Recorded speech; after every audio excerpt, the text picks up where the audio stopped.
Outra grande diferença é a respeito da alocação e entrega de IPs para o cliente final. O conceito é completamente diferente.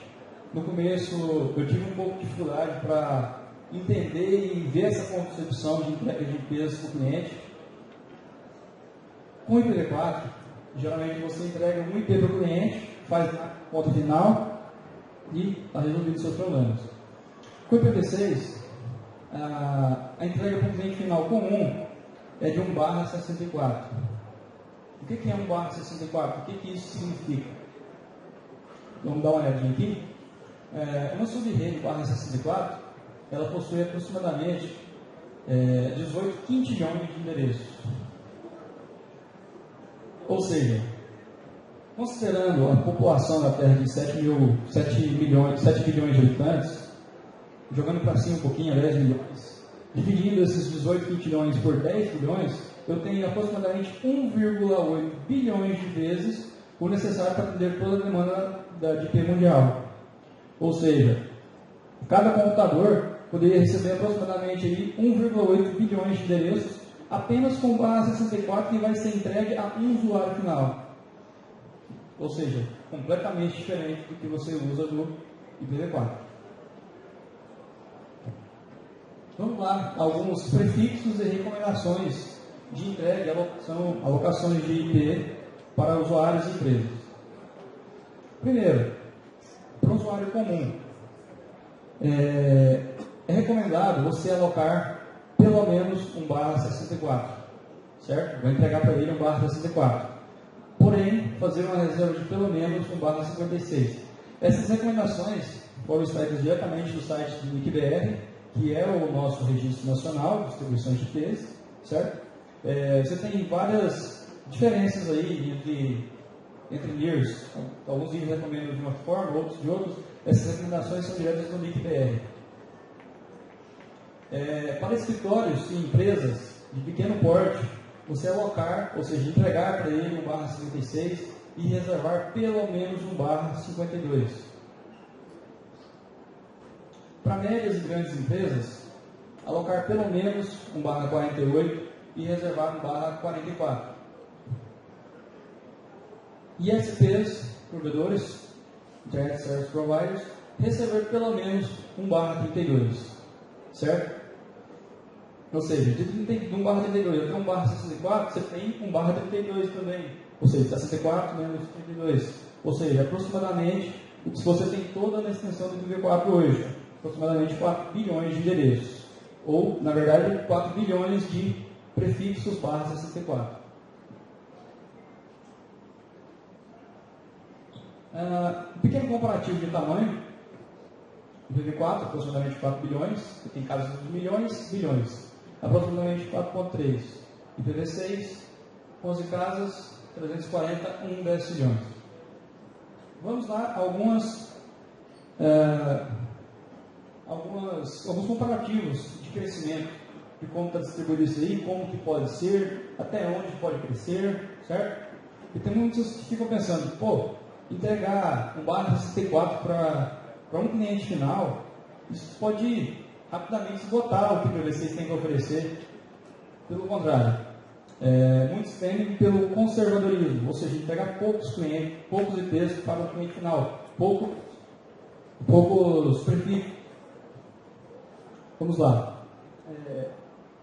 Hoje, cada S recebe pelo menos 1/32, certo? Ou seja, cada S ele pode alocar aproximadamente 16 milhões de usuários /56. Não sei se vocês se lembram, /56 está recomendado aqui para escritórios e empresas de pequeno porte. Coloquei o /56, que é uma taxa média aí, está entre o /48 e o /64. Ou seja, cada S pode alocar 16 milhões de usuários /56. O NICBR possui hoje 1/16. Isso nos dá aproximadamente 65 mil AS /32. Ou seja, você pode ter, o NICBR hoje pode ter 65 mil AS no Brasil, para poder sugar todo o estoque /16 que ele tem hoje. Mas, porém, o Brasil não possui 65 mil AS. Considerando as taxas estimativas de crescimento, temos aproximadamente 1.500 AS no Brasil. Se você pega esses 65 mil AS que ele pode ter e divide aqui pelos 1.500 AS existentes, você tem uma taxa, você tem um valor final de 43,3. Ou seja, cada AS hoje no Brasil poderia crescer pelo menos 40 vezes para poder sugar todo o estoque de IP que o NIC-BR tem. Mas suponhamos que todos esses AS crescessem essas 40 vezes para sugar o barra 16 que o NIC-BR possui.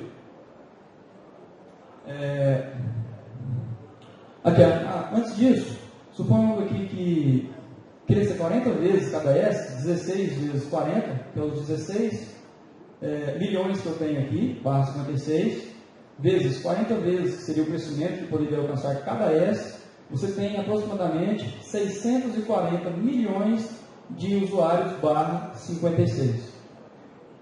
Isso aqui já é suficiente para atender todo o estado de São Paulo, para vocês terem uma ideia. Ou seja, apenas uma AS, crescendo essas 40 vezes, seria capaz de atender todo o estado de São Paulo. Agora, suponhamos que atingisse essa média aí, esgotasse o barra 16 que o NIC-BR possui. Acima do NIC-BR, você tem a LACNIC, e ela possui um barra 12. Um barra 12, ele tem exatamente 16 barra 16. Ou seja, geralmente o Brasil ele fica com a metade dos blocos disponíveis pela LACNIC. Foi o maior país da América Latina. Ou seja, a gente poderia ter 8 blocos barra 16 em vez de 1 que o NIC-BR tem hoje. Ou seja, 640 milhões aqui de usuários barra 56, agora multiplicado por 8, você tem aproximadamente 5 bilhões de usuários barra 56. Ou seja, é um número muito grande.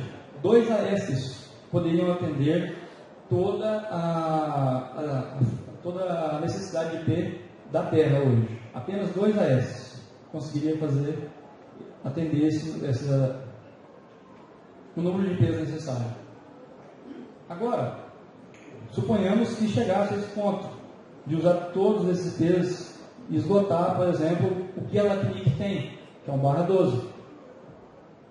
O bloco, o barra 3 hoje, reservado para endereços globais, foi separado apenas 1 barra 3 para endereços globais por enquanto. Ele possui 512 blocos barra 12. Ou seja, a LACNIC possui 1, poderia receber pelo menos 100 blocos barra 12. Ou seja, de 5 bilhões de usuários barra 56, agora nós vamos para 500 bilhões. Ou seja, apenas uma AS conseguiria atender pelo menos aí suas 50 vezes a necessidade de IP mundialmente falando. Ou seja, é quase infinito. E fora que desse barra 3, que foi reservado para os endereços globais, apenas 13% do que a IANA separou para ser usado por enquanto. Ou seja, é praticamente infinito. Aqui, um AS já consegue atender, um AS só, atender 50 vezes o que a Terra precisa hoje de endereço de IP, com barra 56. Para que tantos IPs? Isso já foi além. Não foi. A internet está evoluindo cada vez mais e a próximo estágio da internet agora já, como diz, não é futuro, já é realidade. É internet das coisas. Tudo ligado a tudo. Certo?